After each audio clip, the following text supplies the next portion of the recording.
All right, hey, what's up, guys? We had some technical difficulties, but we're back. So yeah, where were we? I think we were on like the PLO strategy, right? So, Yeah, I was trying to give some strategy to you about no limit hold'em. Yeah. oh yeah, you were talking about the random Yeah. generator. So what I was asking was, yeah, I didn't know if you couldn't hear me before, or if you like had like another call that you were taking. I couldn't figure out what was going on. But so yeah, with the random. Okay, so the question that I had was with GTO, they say that like sometimes you should do this, sometimes you should do Yeah. that. And for some reason in my mind, that doesn't make sense mathematically why it would matter if you like randomize it in terms Mhm. of the longevity of the play, if that makes sense. Like it seems like if one time you do this and one time you do that, like why should that make a difference in the long run? Is it to try and throw your opponent off in terms of like what you're going to do every time, or is it more of like more of a mathematically precise way of playing? And then also like just the whole random generator thing to me Mhm. seems very odd that like a really good professional poker player would be, I'm just going to like randomly generate what I should do Yeah. here. You know what I Yeah, I mean? understand. Yeah, I understand that for sure. Um, as far as I understand, um, I mean, the goal in poker is to maximize EV, like pretty much bar none. So a lot of decisions in poker are like close in EV, between checking or betting, or betting half pot versus two-thirds versus full pot. Like a lot of times they're very close. Um, so in that sense, like the GTO will kind of mix between all the strategies just because they're close. And in those situations, often it doesn't make sense to randomize, because if you just do like the most common strategy, you're not losing any EV, or you're losing very little. Um, but the solver will do randomizing often with like different bluff combinations, just so when the board runs out in every possible way, they can basically have they're just like they have all the board coverage on every possible board run out, which is like good in theory, but in practice, most people probably don't need to worry about it. But I just like to use it. It just, from what I know, it just makes my decisions kind of easy. Just because I know in a lot of spots you do have to mix it up. And like if you're playing live, Mhm. how would you randomly generate it? Like, are you just going on Google on your phone and randomly generating, or No. Just while shuffling chips, basically you pick a point on the chip, or like on that are on all the chips, and you basically use that as like a clock. Um, so if your points like straight down, that would be like 50. If it's like, I don't know, 1 o'clock, that would be like, I don't know, like a five, so it's a low number. If it's like 11:30, that's a very high number. So you're kind of just like estimating like a number from like 0 to 100, like on a circle. So yeah? it's not exact, and there's definitely a lot of times where like I'll look at it and I can't figure out if it's like a 0 or 100. So you just like end up like re-rolling or guessing. I don't know. It's definitely not perfect. Yeah. So I would ask you, and then I've also heard people like use like a clock on their on their watch. They'll see like wherever Hmm. like the timer is that'll tell them what to do. But I Hmm. mean, I would ask you about like PLO strategy, but I just think it's gonna go over like my head, like you know what I mean. So Maybe. Honestly, from my point of view, I find PLO a lot easier to understand, just because in Nolan Hold'em there is just a lot of randomizing versus PLO. There's very little. It's just you basically use the cards in your hand to randomize. Like if you have good blockers, you want to bluff. If you don't have good blockers, you don't bluff. So yeah, in well, that sense, like, PLO makes a lot more sense to me. are you talking about PLO and or blockers and PLO or blockers no Yeah, limit? and PLO. Okay, so if you want, you can go over like your PLO strategy. Yeah, or we can just skip that because I don't know. Like I want to go over strategy in these videos, but I kind of feel like it's such a complex game Yeah. that it's like without, like I was saying before, without going over like specific hands, it's like Hmm. just too broad to like kind of like summarize. You know what I mean? Like Yeah, it's what tough. your Like strategy is. yeah, I could like think back on certain PLO hands I've played maybe and go over my point of view. That's probably easier than talking about like what I'm doing with every hand in every situation. That would take a very long time. Yeah. Um, if you want, we can do that, or we can just skip that. Hmm.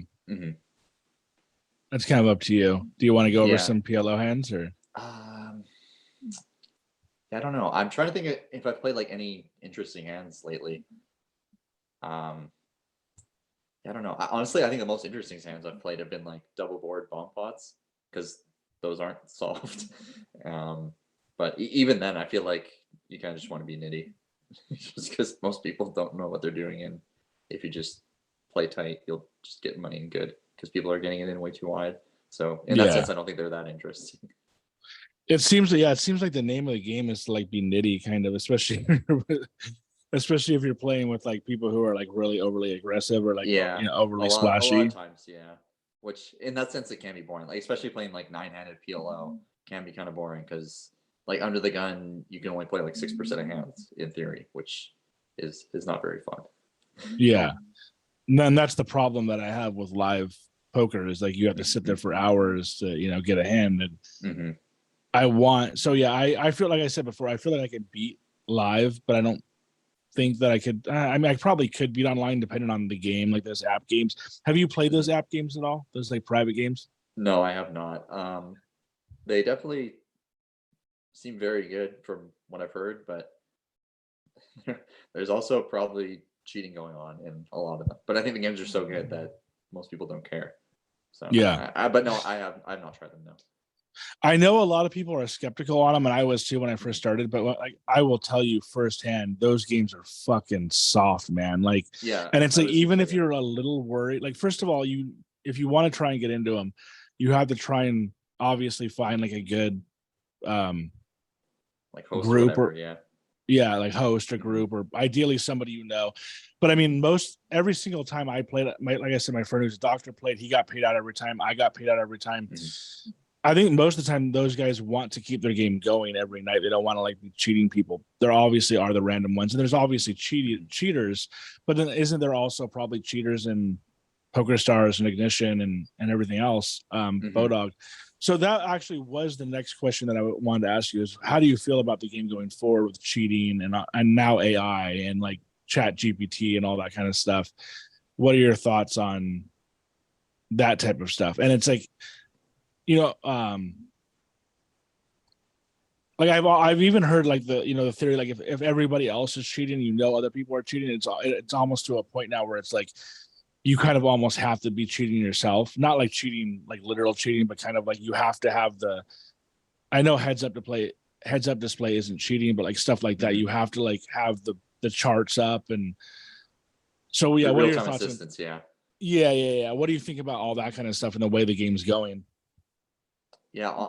I don't know. Yeah, I don't know how long like online's gonna be a thing with like it's only gonna get the real time assistance is only gonna get better. You would think over time. And there was I think pretty recently there was a big story about a bunch of cheating going on uh, sorry, super big, but like on a bunch of different sites, there was different cheating going on with, I believe, just real time assistance on. I'm not sure which sites exactly. I think maybe like ACR. Well, So I maybe mean, there not was the maybe whole. not the biggest sites, but like still pretty big sites. Yeah. Have you played on ACR at all or Ignition? Like No, the United States? Are you able to in Canada or no? There's blocked I there. couldn't tell you. Yeah. I think you can, but I have not. I could Well, be wrong. I don't know if you're referring to the whole like Bryn Kenny stuff that was going on like about a year ago with Doug Polk covered it. And then also No. Ali M Ali M Zirovok or whatever his name is. Do you Hmm. know who I'm talking about? He was Yeah, I've heard also of that. caught cheating. Um, but yeah, there has been a lot of cheating going on. So you think eventually it's just gonna get too bad to where it's like not controllable. And if that's the case, then what is your plan? Just to play live essentially, or Maybe. I mean, I've heard of different ways to solve it, like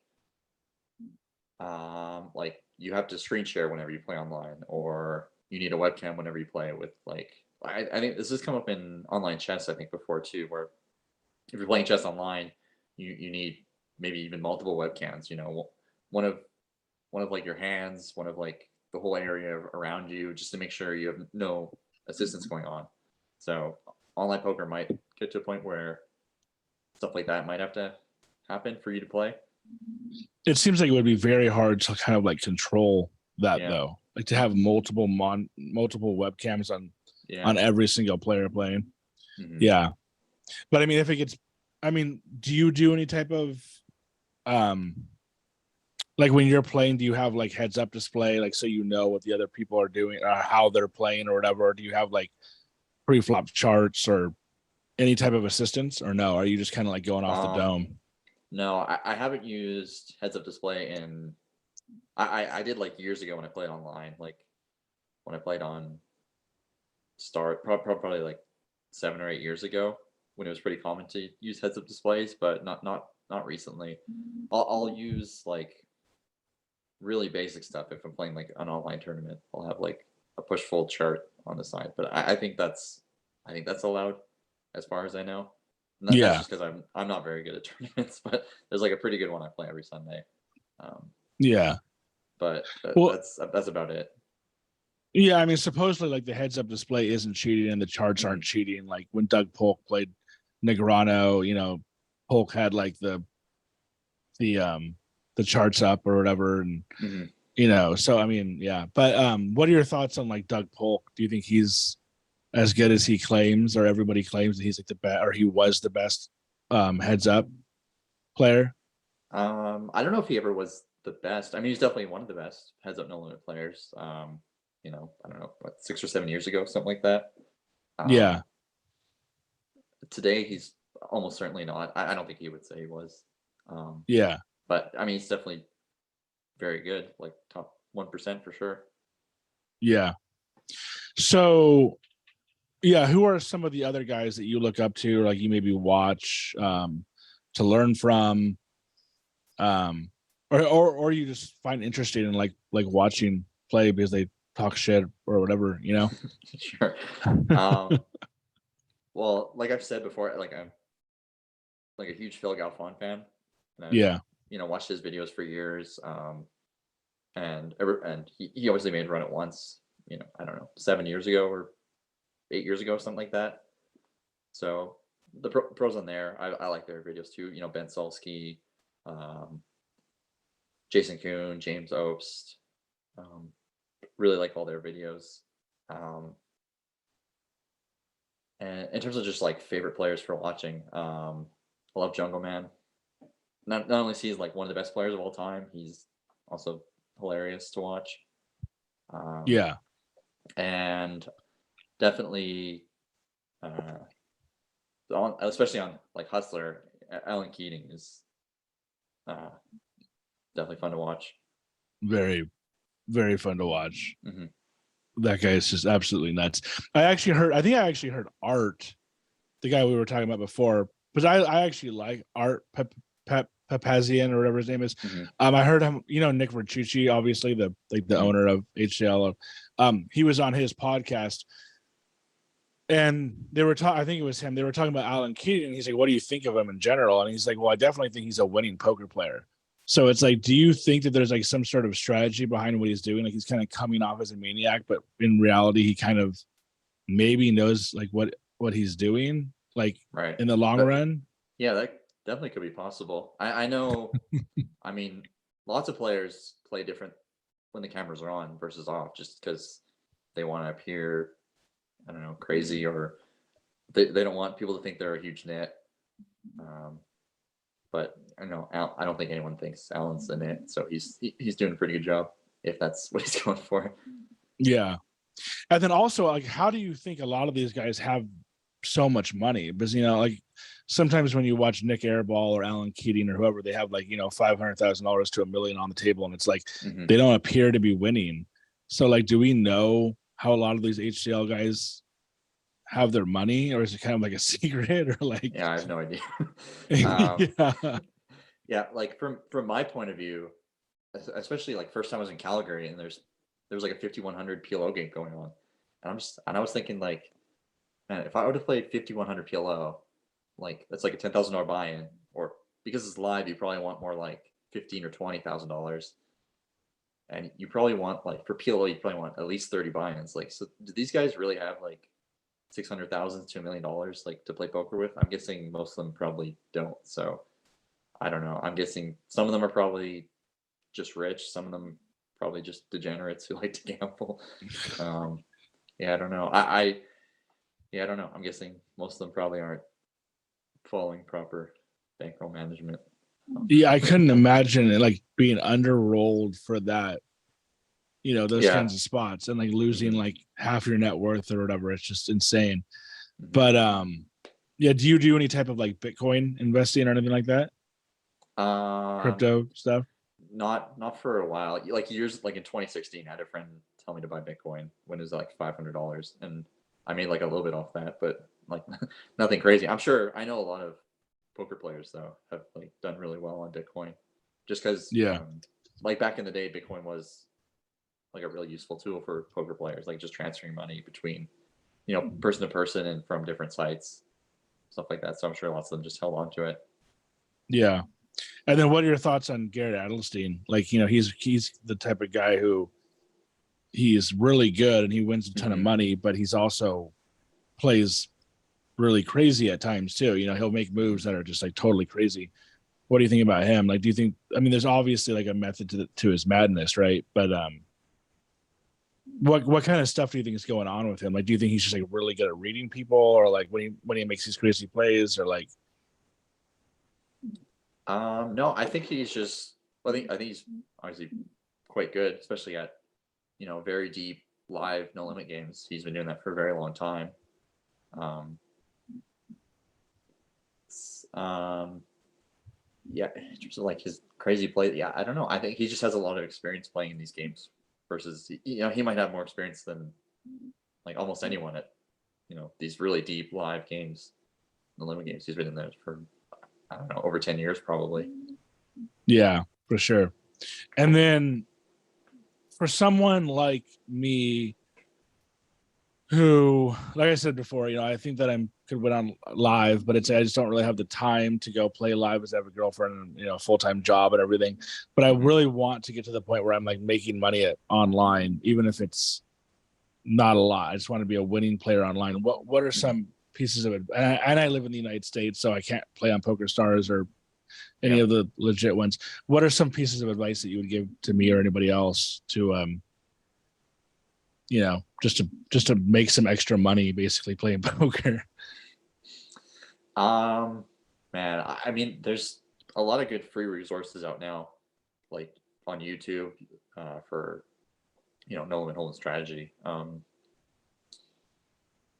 Trying to think. There's one page called like Finding Equilibrium. It's very good. It's like Alan does poker. I think he makes very good videos. Or there's paid sites. Run It Once. I think Doug's site is pretty good. There's probably a lot more sites. So there's ton of resources for like learning no limit hold'em online to find. In terms of just like what I would say, like I said before, three better fold just because of the rake. You pretty much have to.